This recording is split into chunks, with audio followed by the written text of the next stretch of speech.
కర్కాటక రాశి వారికి ఈ వారం చాలా అనుకూలంగా ఉంది. షష్టమ భాగ్యాధిపతి అయిన గురువు జన్మరాశిలో వక్రించున్నారు. వక్రించి ఉచ్చబడి ఉన్నారు గురువు. కాబట్టి గతంలో ఏవైతే ఇబ్బందులు ఉన్నాయో అవి తొలగిపోయి భూ సంబంధించిన విషయ వ్యవహారాలు కావచ్చు, ప్రతి ఒక్కటి మీకు అనుకూలంగా మారే అవకాశం గోచరిస్తోంది. మన సంకల్ప సిద్ధిస్తున్నట్టుగా ప్రతి ఒక్కటి మీ అనుకూలంగా ఉంటుంది. ఏదైతే కార్యక్రమాలు ప్రారంభించారో అవి పూర్తి అవుతాయి. ఎప్పుడైతే ఏవైతే కార్యక్రమాలు మధ్యలో ఆగిపోయి ఉన్నాయో అవి పునఃప్రారంభించడం కూడా జరుగుతుంది. రియల్ ఎస్టేట్ సంబంధించిన విషయ వ్యవహారాలు, సాఫ్ట్వేర్ రంగం సంబంధించిన విషయ వ్యవహారాలు, hotel business, management, MBA finance ఈ రంగాల వరకు అందరికీ బాగుంది. ముఖ్యంగా భాగ్యాధిపతి అయిన శనిని గురువు వీక్షించడం వల్ల ఏవైతే పనులు నిదానంగా ఆగిపోయి ఉన్నాయో అవి ముందుకు వెళ్ళడం, భూ సంబంధించిన విషయ వ్యవహారాలు తప్పకుండా కలిసి వస్తుంది. క్రయ విక్రయాలు లాభిస్తాయి. ఎప్పటి నుంచో భూమి అమ్మాలని రేటు రాక ఇబ్బంది పడుతున్న వారికి మటుకి ఈ వారం బాగుందని చెప్పచ్చు. ప్రయత్నాలు ముమ్మరం చేయండి. అదేవిధంగా ఆరోగ్యరీత్యా కాస్త నలతగా ఉంటుంది. చిన్న చిన్న ఇబ్బందులు ఉంటాయి. అవేమి పట్టించుకోకండి.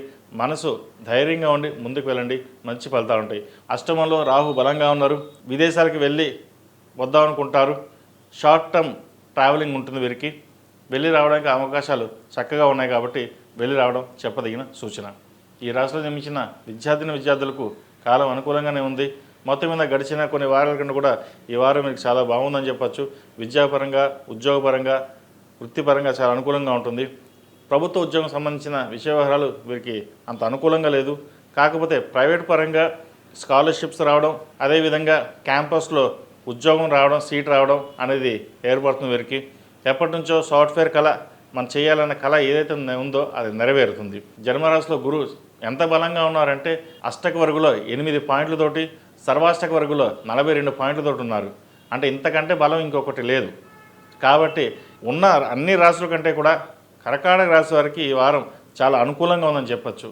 ఈ రాశిలో నియమించిన స్త్రీలకు కూడా చాలా అనుకూలంగా ఉంటుంది. వృత్తి వ్యాపార పరంగా, ఉద్యోగపరంగా చాలా అనుకూలమైన స్థితిని పైకి ఎదగడం కోసం మీ చేసే ప్రయత్నాలు కలిసి వస్తాయి. ప్రభుత్వంలో మంచి గుర్తింపు లభిస్తుంది. నలుగురిలోనూ గుర్తింపు ఉంటుంది. మీరు చేసే కార్యక్రమంలో ప్రతి పనిలోనూ ఒక గుర్తింపు అనేది ఉంటుంది. ఎప్పుడూ లేని విధంగా ఒక ఆనందాన్ని, అనుభూతిని పొందే స్థితిని మీరు పొందగలుగుతారు. ప్రతిరోజు ప్రతినిత్యం దక్షిణామూర్తి స్తోత్రాన్ని పఠించడం, అదేవిధంగా కాలభైరవ రూపం మెడలో వేసుకోవడం చెప్పదగిన సూచన. కుదిరితే రుద్రపాశుపత హోమం చేయించండి. మంచి ఫలితాలు సంప్రాప్తిస్తాయి. ఈ రాశిలో జన్మించిన వారికి కలిసి వచ్చే సంఖ్య 1, కలిసి వచ్చే రంగు ఎల్లో. ఏదైనా పని మీద బయటకు వెళ్ళేటప్పుడు సోమవారం కానీ బుధవారం కానీ వెళ్ళండి. అదేవిధంగా లైట్ చెక్స్ కానీ, ప్లెయిన్ కలర్స్ కానీ షర్ట్స్ వాడండి. మంచి ఫలితాలు ఉంటాయి.